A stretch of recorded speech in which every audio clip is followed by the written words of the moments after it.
प्रसार भारती अभिलेखागार की प्रस्तुति सदाबहार सुनहरे दौर का अनमोल खजाना। Ready sound? Ready camera? Roll. Action.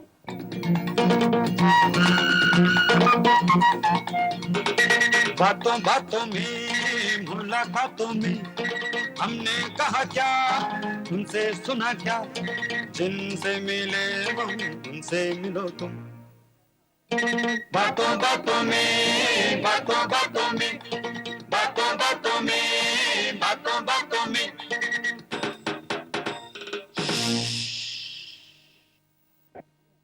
बहुत साल से हमारे देश की तकरीबन हर गली, हर मोहल्ले, हर चौराहे में हमें कुछ ऐसे व्यक्ति मिल जाते हैं जो एक अनोखी बीमारी से पीड़ित हैं। घबराइए नहीं, ये बीमारी शारीरिक नहीं बल्कि मानसिक है, और अगर आप चाहें तो इस बीमारी का इलाज कर सकते हैं, इससे छुटकारा पा सकते हैं। अब साहब, आप सोच रहे होंगे कि इस बीमारी का नाम क्या है। इस बीमारी का नाम है फुसफुसी धौंस। जी हाँ, हम में से बहुत से लोगों को झूठी धौंस और झूठी ऐंठ मारने की गंदी बीमारी है, और इस बीमारी के सिम्टम्स हैं हर वक्त चुटकियां बजाते रहना, वक्त पे वक्त फोन के साथ चिपके रहना, इधर उधर भीड़ में खड़े रहना, और साथ बड़े बड़े लोगों के नाम छोटे बड़े लोगों के सामने लेते रहना। मसलन अगर आपको पुलिस में कोई काम है तो साहब मोहल्ले का एक धौंसू आपके पास पहुंच जाएगा और झट से कहेगा, नो प्रॉब्लम्स यार गुरु, अभी फोन कर देते हैं एसएचओ शर्मा जी को, दूसरी पार्टी को अरेस्ट कर लेंगे, एफआईआर लॉन्च हो जाएगी, everything will be all right.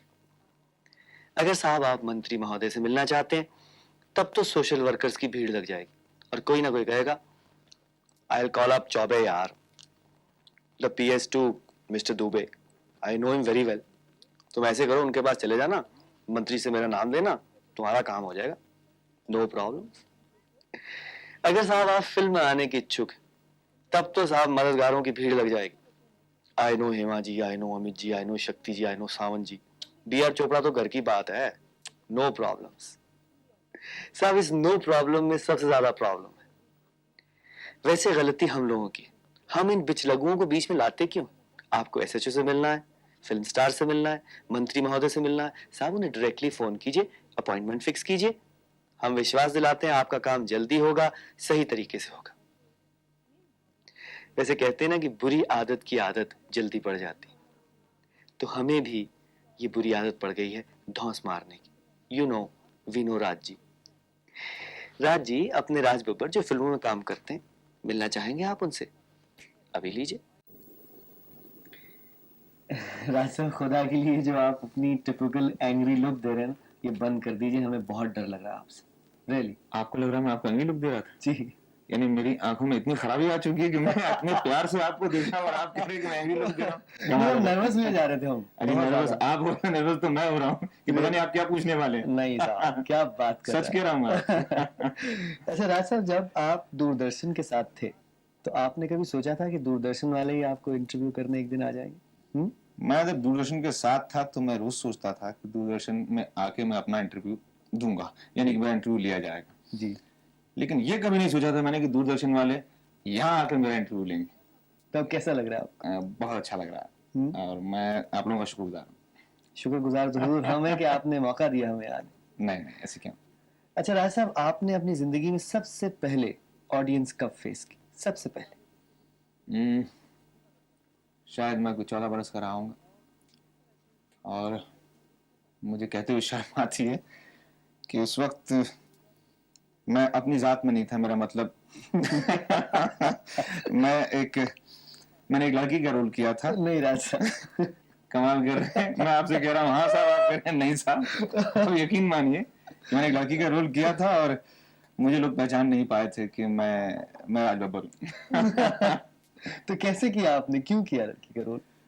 भाई वो अक्सर होता है ऐसा कि छोटे शहरों में, क्या मतलब आज से कुछ बरस पहले बड़े शहरों में भी लोग जो है रोल वोल लड़कियों से कम ही कराते थे जी।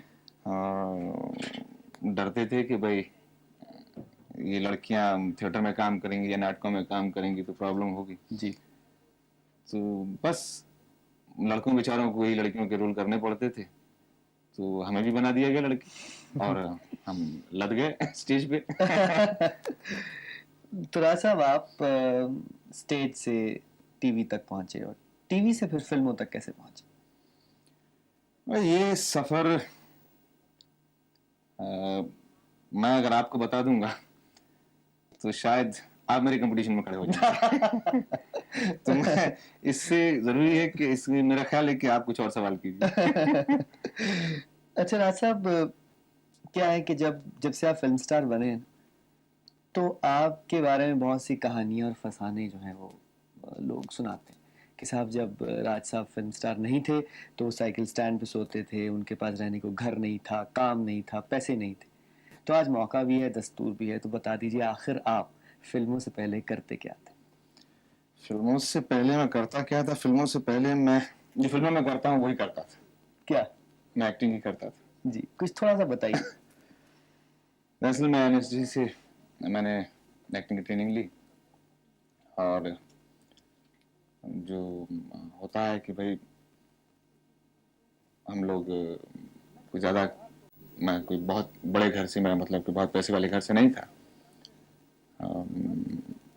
जो भी मुफलिसी में जो दिन काटने पड़ते थे उसमें बहुत से लोगों की मदद लेनी पड़ती थी और उधार लेना तो हम हिंदुस्तानियों का एक कहना चाहिए कि पेशा तो नहीं कहूँगा लेकिन आदत है और हम उसमें बड़ा फख्र समझते हैं। जी।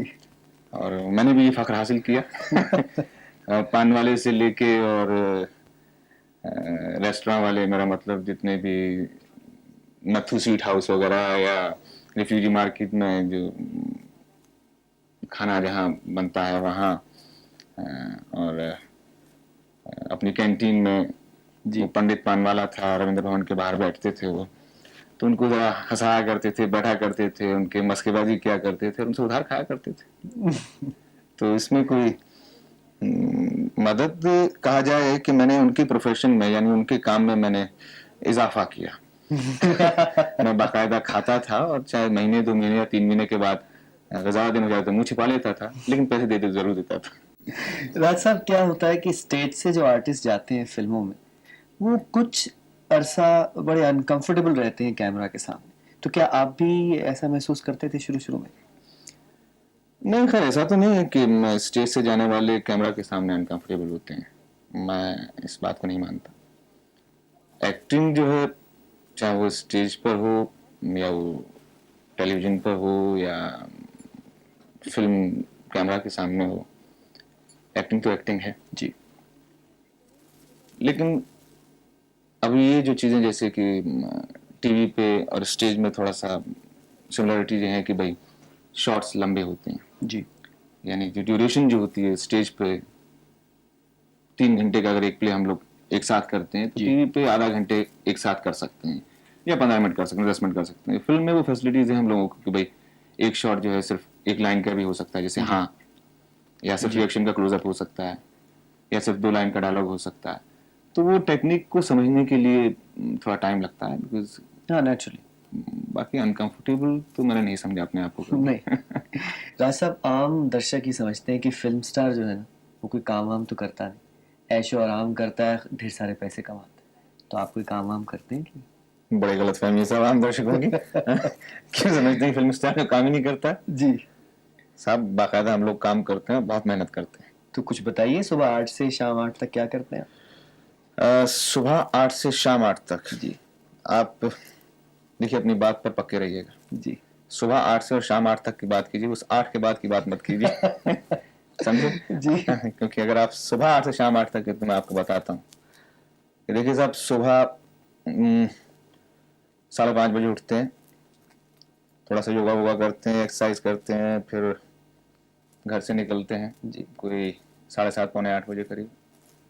डबिंग करते हैं, डबिंग करने के बाद 10 बजे शूटिंग के लिए निकलते हैं। 10 से लेके 6 बजे तक, वैसे अमूमन ये नॉर्मल शिफ्ट होती है जी। तो अगर कभी 2 शिफ्ट करनी होती है तो 10 से 2 1 और 2 से 8 बजे तक दूसरी शिफ्ट करते हैं। और 8 बजे के बाद? देखा मैंने आपसे कहा ना, आप बेईमान आदमी हैं। पूछना चाहते हैं कि 8 बजे के बाद क्या करते हैं। नहीं भाई, बड़ा जाती मामला, उसको नहीं बताऊंगा। अच्छा राज साहब, आपकी जितनी भी फिल्में चोपड़ा साहब के साथ आई वो सब सुपरहिट हो जाती, और बाकी जो बेचारे प्रोड्यूसर हैं उनकी कभी चलती हैं कभी नहीं चलती। तो ये बताइए कि आपने चोपड़ा साहब के साथ कोई कॉन्ट्रैक्ट, और चोपड़ा साहब ने ऊपर वाले के साथ कोई कॉन्ट्रैक्ट तो साइन नहीं किया हो? साहब, मैंने चोपड़ा जी के साथ कॉन्ट्रैक्ट तो किया है फिल्मों में काम करने का। जी। अब सारी फिल्में मेरे साथ सक्सेसफुल हों, ये चोपड़ा साहब ने कॉन्ट्रैक्ट किया हुआ ऊपर वाले के साथ। क्योंकि अगर मेरे बस में होता तो मैं बाकी सारे प्रोड्यूसरों के साथ कॉन्ट्रैक्ट कर लेता। जी। तो ये कहना तो मुझे शोभा नहीं देता जी। कि साहब हम दोनों ने मिलके ऊपर वाले के साथ किया तो बाकी प्रोड्यूसर मुझे बहुत मारेंगे। राज साहब, क्या है कि आपकी इंडस्ट्री में प्रोड्यूसर डायरेक्टर्स के साथ, ऑडियंस के साथ एक बहुत ही क्लीन इमेज है। Everybody says you are a fantastic person, very good human being. तो साहब, कहीं आप हम सबको धोखा तो नहीं दे रहे? सब क्लीन इमेज की बात जो है उसमें तो मुझे लगता है कि मैं बिल्कुल धोखा नहीं दे रहा हूँ, क्योंकि मैं रोज नहाता हूँ। कमाल कर रहे हैं। और मैं साफ सुथरे कपड़े पहनता हूँ, और आज भी जब आप आने वाले थे तो मैंने धो धवा के अपने जो कपड़े देखिए प्रेस करवा के पहने हुए। और बाकी रही कि भाई अच्छे इंसान होने की, या दूसरा आपने क्या कहा था? Very good human being. Very good human being. यानी मैं, कहीं ऐसा तो नहीं है कि आप प्लांटेड करके मेरे पास भेजे गए हो कि मेरी जिंदगी का जो सही चीज है उसको या गलत है उसको निकाल के एक विलन की तरह से आप सामने खड़े हो गए। जी नहीं। ऐसा कुछ नहीं है ना? नहीं। पक्का? जी। भाई, तो मैं इस सवाल का जवाब मैं नहीं बल्कि आप खुद दे सकते हैं या बाकी लोग दे सकते हैं कि मैं धोखा दे रहा हूँ या वाकई मैं इस चीज में यकीन रखता हूँ और मैं लोगों के साथ वैसे ही व्यवहार करता हूँ। ये मेरे लिए कहना मुश्किल है, क्योंकि मैंने किसी भी चीज को प्लान करके नहीं करता हूँ। मेरी जिंदगी का एक उसूल है कि जो भी एक आप रवानी में जो चीज निकल आए, जो भी आप स्पॉन्टेनिटी जिसको बोलते हैं, कि जो है सो है। और मैं शायद हो सकता है कि अगर लोगों ने मेरे बारे में ये राय अपनाई है कि मैं भाई अच्छा इंसान हूँ या बहुत क्या है, मैं फिर भूल गया। अंग्रेजी में पूछा था आपने, कुछ क्या पूछा था? क्या है अंग्रेजी में? मेरा हाथ थोड़ा सा तंग है। अच्छा, भूल जाता हूँ। राज साहब, राज बब्बर के अलावा आपका फेवरेट एक्टर कौन? आपने एक ऐसा सवाल किया है कि राज बब्बर के अलावा मेरा फेवरेट एक्टर कौन सा? पहले आप राज बब्बर को एक्टर मानते हैं? जी, मानते हैं। तो फिर राज बब्बर के अलावा मुझे लगता है कि वैसे तो राज बब्बर ही होना चाहिए। लेकिन कुछ एक्टर ऐसे हैं जिन्होंने राज बब्बर पर अपनी एक्टिंग का, अपने काम का प्रभाव छोड़ा है। उनमें से सिर्फ मैं किसी एक का नाम नहीं ले सकता, क्योंकि बहुत से लोग हैं। जैसे बलराज जी हैं, मोतीलाल जी हैं, अशोक कुमार हैं, दिलीप साहब हैं जी। ये एक्टर हैं जिन्होंने मुझे प्रभावित किया अपने काम से।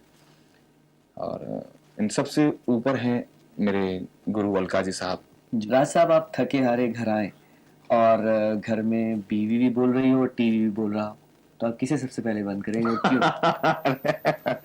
भाई, लगता है कि आप शादीशुदा हैं क्या? जी नहीं। तो अगर शादीशुदा होते आप तो शायद ये सवाल ना करते। वैसे आप, माफी चाहता हूँ, आप टीवी पर कैजुअल काम करते हैं या परमानेंट है? बताऊंगा नहीं। नहीं, मैं इसलिए पूछ रहा हूँ कि अगर मुझसे आप ये सवाल कर रहे हैं, अगर मैंने ये कहा भाई मैं टीवी बंद करूंगा तो सारे टीवी वाले नाराज हो जाएंगे और सरकार भी नाराज हो सकती है मुझसे कि भाई टीवी पे शायद बहुत ही खराब प्रोग्राम आते हैं जिसकी मैं क्रिटिसाइज कर रहा हूँ। और अगर मैं ये कहूँगा कि बीवी का मुंह बंद करूंगा तो भाई मैं कहीं का नहीं रहूंगा। तो आप मुझे ऐसे क्यों सवाल में और ऐसे क्यों पशुपश में डाल रहे हैं कि मैं कहीं का ना रहूं? अच्छा, लेकिन मैं आपको बता देता हूँ धीरे से, इसको आप रिकॉर्ड मत कीजिएगा। वैसे उसूलन है कि अगर आप बीवी को बंद कर दें तो ज्यादा अच्छा है। राज साहब, आपकी जिंदगी के सफर में कोई इंटरेस्टिंग किस्सा, कोई हादसा, कोई मेमोरेबल मोमेंट जो आपको हमेशा याद रहे? क्या कि मेरी जिंदगी में, मेरा ख्याल मैं समझता हूँ कि कई ऐसे वक्त आए हैं जिसमें मुझे बहुत मजा आया जी। और मैंने जिंदगी को जिया है, भरपूर जिया है। जैसे आप यकीन नहीं करेंगे, सुनने में बड़ा एक फिल्मी सा लगता है और बड़ी किताबी सी बात लगती है कि एक बार हम कुछ दोस्त थे, उस वक्त हेमलेट प्ले की रिहर्सल चल रही थी, हमारे पास रहने को जगह नहीं थी, तो हम लोग कहीं भी सो जाते थे। तो रविंद्र भवन के साइकिल स्टैंड पे हम उस रात सोए हुए थे नीचे। तो साहब दिल्ली में पहली बारिश आई और बारिश इस कदर आई कि समझ लीजिए कि पानी भर गया सड़कों जी। तो जो सड़कों पर पानी भर गया तो रिस्क जो है बिल्डिंग में आना शुरू हो गया, ढलाव था साइकिल स्टैंड की तरफ, तो पानी वहां भर गया और हम लोग जो थे बेखबर सो रहे हैं। तो हमारे में से एक दोस्त उठा और उसने कहा कि अरे उठो उठो जल्दी करो, क्या हो गया? उन्होंने कहा उठो, क्या हुआ? तो क्यों जगा रहा? हम लोग तो खिसे आ गए उससे। तो जब उठे हम लोग तो हमने देखा कि हमारे यहाँ तक पानी था, मीन्स कम से कम 6 इंच पानी होगा और हम सो रहे थे। और क्योंकि सिर के नीचे ईंटें रखी हुई थी तो कान में पानी नहीं घुसा तो बच गए, नहीं तो पता लगता कि कान के अंदर जो पानी भरा पड़ा है। और इतनी उस आज जो उस बात पे हंसी भी आती है जी। और ये समझ आता है कि इंसान जो थका हुआ हो जी तो कितना बेखबर होता है। और सोने का मजा ही और पर नींद जो है ना जी। तो वो इंसान को क्या से क्या करा देती है। तो मैं सारा मकसद था कहने का मतलब यह है कि मेरी जिंदगी में जो सबसे अहम चीज है वो है नींद। मुझे कहीं भी मिल जाए मैं ले लेता हूँ। अभी सो मजा ही अगर अभी सो गया तो आप लोग जो मुझे झकझोर कर जगा देंगे। सब इंटरेस्टिंग मोमेंट तो आपने बताया। कभी ऐसा भी हुआ कि जिंदगी में आप एम्बैरस हो गए हो, छेद गए हो बहुत ज्यादा? लगता है आप कुछ बहुत ही टेढ़े सवाल कर रहे हैं। भाई वो क्या है, ये बड़ा जाती सा एक एक्सप्रेशन है मेरे सुना, और ये अगर पता लग जाए तो अगले को भी तकलीफ हो सकती है और खुद को भी तकलीफ हो सकती है।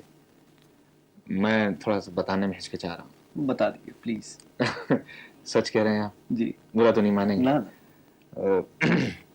मैं थोड़ा बहुत झेप सा गया था जब आपने मुझसे कहा कि भाई मैं आपका इंटरव्यू लूंगा। बाकी पिछले कुछ ऐसे रहे होंगे जो शायद ऐसे मोमेंट हों कि संजीदा कर गए हों। जी। जैसे मैं ये इसी पे बात बोल रहा हूँ, जैसे कि भाई झेपने वाले में अंग्रेजी में क्या बोला था आपने? एम्बैरस। एम्बैरस। तो मैंने इसी लफ्ज को एक बार बोल दिया था एक लड़की से कि मैं जी आपको एम्ब्रेस सच कह रहा हूँ कि जी मैं आपसे मैं क्या कहूँ जी, मैं बहुत ही मुझे लग रहा है कि मैं एम्ब्रेस। तो कहती जी, मैंने कि जी मैं मुझे ऐसा लग रहा है कि मैं आपसे एम्ब्रेस। तो कहती आप क्या कह रहे हैं राज, आपको थोड़ा सा शर्म आनी चाहिए, आप इतने लोगों के बीच में खड़े हुए हैं। मैंने कहा क्या हुआ, मैं ऐसे क्या लफ्ज कहा? बोलते आप कह रहे हैं एम्ब्रेस एम्ब्रेस एम्ब्रेस। तो मैंने कहा जी मैं तो बहुत ही सीधे से कहा कि मुझे आपसे वो क्या कहते हैं उसको, क्या बोला था आपने? अच्छा, आप भी खुद इस लफ्ज से घबरा गए ना। तो मैं इस लफ्ज से एक बार बहुत बुरी तरह घबराया था जी। लेकिन वो बाद में लड़की मेरी बहुत अच्छी दोस्त बनी और ड्रामा स्कूल में हमारे साथ थी। जी। तो ये एक वाकया ऐसा है जो मुझे हमेशा याद रहता है और इस लफ्ज से मैं बहुत घबराता हूँ। एम्ब्रेस से। नहीं जी, एम्बैरेसमेंट से। राज साहब, किसी ने हमसे कहा है कि आप बहुत अच्छा गाते। नहीं साहब, क्या मजाक कर रहे हैं आप? आप नहीं गाएंगे तो हम उनका नाम बता देंगे जिन्होंने आपको सिखाया गा। जी वो बोलो ना। नहीं मैं देखिए ऐसा मत कीजिएगा, नहीं तो मैं कहीं का नहीं रहूंगा। मैं देखिए वो मैं सिर्फ 2 लाइनें सुना देता हूँ जो जिसने आपको बताया और जिसने मुझे सिखाया है। वैसे मैं गावा तो नहीं सकता जी। लेकिन कोशिश कर देता हूँ। जी। लीजिए जी ये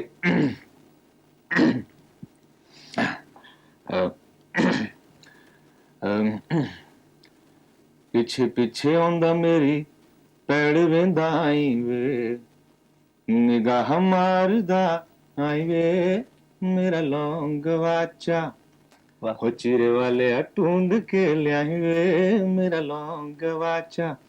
क्या ये गाना वो मेरे लिए गाया करते थे, मतलब सॉरी। तो वो मैं आगे तो उनको पता होगा, मुझे मालूम नहीं।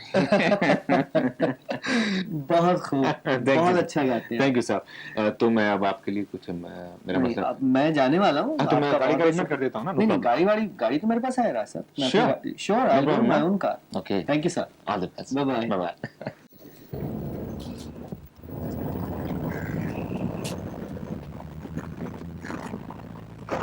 विपिन, क्या जरूरत थी कहने की कि बाहर गाड़ी खड़ी है?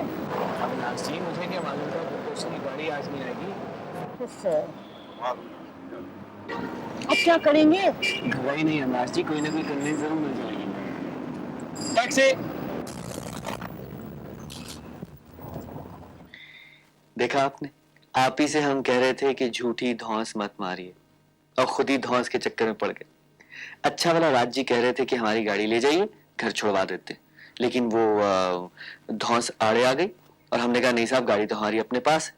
अब फिर धक्के खाने पड़े डीटीसी की बस में। लेकिन फिर भी जो गलती का एहसास व्यक्ति को हो जाए तो गलती गलती नहीं रहती। आज से प्रण कीजिए कि हम ना तो झूठ बोलेंगे और ना ही झूठी धौंस मारेंगे।